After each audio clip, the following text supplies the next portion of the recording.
So what is the magic of tube microphones? You hear tube microphones often described as warm, smooth, or three-dimensional, but there is actually some science behind the so-called magic of tube microphones and their unique sound. It's called harmonics and compression. So tubes have been used for a long time in electronics to amplify audio signals. It was in 1905 that inventor Lee D. Forrest invented the first triode vacuum tube, which allowed it to act as an amplifier. And by the 1920s, vacuum tubes were used in a variety of different kinds of electronics, but it wasn't until 1928 that the first commercially available tube condenser microphone was released by George Neumann.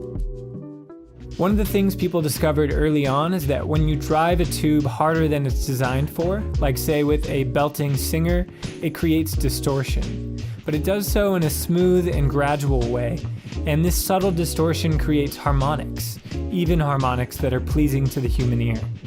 This subtler form of distortion is often referred to as saturation.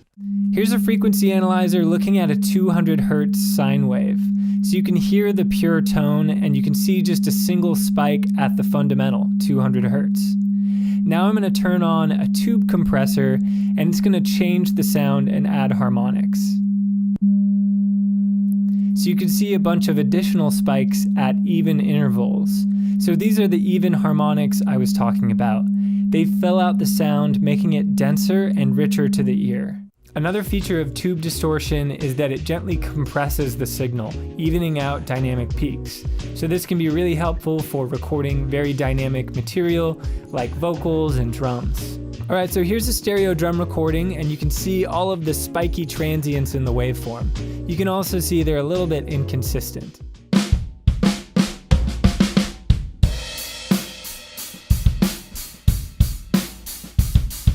So it's a pretty punchy recording, and here's after running it through a tube modeled preamp plugin. So you can immediately see all of the transients have been cut off and made much more dynamically consistent. So it almost acts like a limiter, but it adds its own unique grit and texture as well.